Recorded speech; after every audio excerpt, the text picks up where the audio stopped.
New York शहर के हलचल भरे महानगर में वास्तविकता के तानेबाने में एक रहस्यमय गड़बड़ी ने पृथ्वी के सबसे शक्तिशाली नायकों का ध्यान आकर्षित किया। एवेंजर्स हमेशा सतर्क स्थिति का आकलन करने के लिए नवनिर्मित स्टार्क टॉवर पर एकत्र हुए।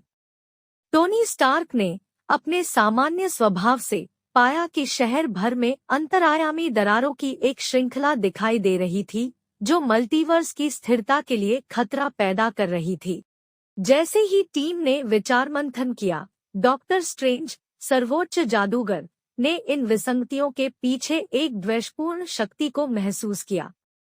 स्ट्रेंज ने स्कारलेट विच के साथ सत्य को उजागर करने के लिए प्राचीन ग्रंथों और रहस्यवादी कलाओं में गहराई से प्रवेश किया। उन्होंने खुलासा किया कि एक प्राचीन ब्रह्मांडीय प्राणी जिसे ओब्लिवियन के नाम से जाना जाता है, जो मल्टीवर्स को उसकी आदिम स्थिति में रीसेट करने की कोशिश कर रहा था, गड़बड़ी के लिए जिम्मेदार था। स्थिति की गंभीरता को समझते हुए एवेंजर्स ने ओब्लिवियन का सामना करने और विनाशकारी रीसेट को रोकने के लिए आयामों के माध्यम से यात्रा शुरू करने का फैसला किया।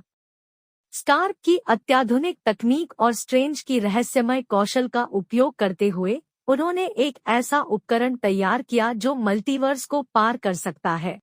टीम में captain America, iron man, Thor, black window, Hulk, Scarlet Witch, doctor strange और एक नया अतिरिक्त स्पाइडरवर्स के माइल्स मोरालेस शामिल थे। उनका पहला पड़ाव एक वैकल्पिक वास्तविकता थी जहां असगार्ड पतन के कगार पर था, जिसके कारण थोर के भ्रष्ट संस्करण के खिलाफ एक महाकाव्य लड़ाई हुई जो अंधेरे शक्तियों का उपयोग कर रही थी। संतुलन बहाल करने के बाद उन्हें एक रहस्यमय कलाकृति प्राप्त हुई जिसमें ओब्लिवियन की योजना का सुराग था।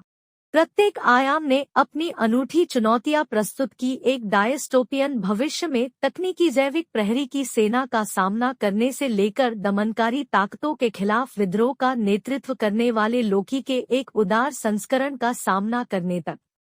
रास्ते में टीम को स्वयं के वैकल्पिक संस्करणों का सामना करना पड़ा, गठबंधन बनाना और दर्पणछवि विरोधियों का सामना करना पड़ा। जैसे जैसे यात्रा आगे बढ़ी, टीम के भीतर तनाव बढ़ गया, जो मल्टीवर्स को नेविगेट करने और उनके सबसे गहरे प्रतिबिंबों का सामना करने के तनाव से बढ़ गया। फिर भी परीक्षणों के माध्यम से उन्होंने एकता में ताकत की खोज की और सीखा कि एवेंजर्स की असली ताकत सिर्फ उनकी क्षमताओं में नहीं बल्कि उनके अटूट बंधन में है। अंतिम आयाम ने उन्हें ओब्लिवियन के आमने सामने ला दिया, जो एक विशाल ब्रह्मांडीय इकाई थी जो सभी अस्तित्व को मिटाने की धमकी दे रही थी। एवेंजर्स ने ब्रह्मांडीय शक्ति के खिलाफ खड़े होने के लिए प्रौद्योगिकी, जादू और कच्ची शक्ति का संयोजन करते हुए अपनी पूरी ताकत लगा दी। एक चरम युद्ध में बलिदान दिए गए और वास्तविकता का तानाबाना कांप उठा।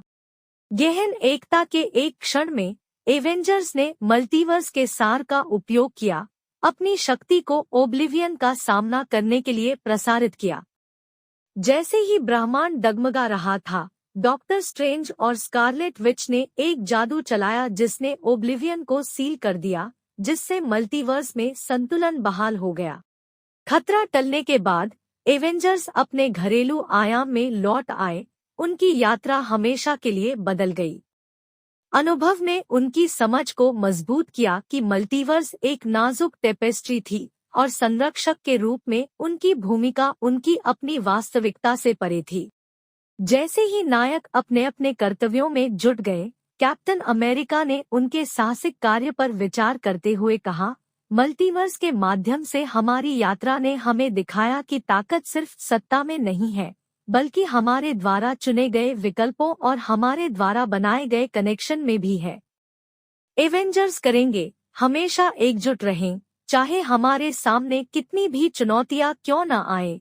और इसके साथ ही न्यूयॉर्क के क्षितिज पर सूरज डूब गया, जो मार्वल मल्टीवर्स के विशाल विस्तार में एक साहसिक कार्य के अंत और अनगिनत अन्य की शुरुआत का प्रतीक था।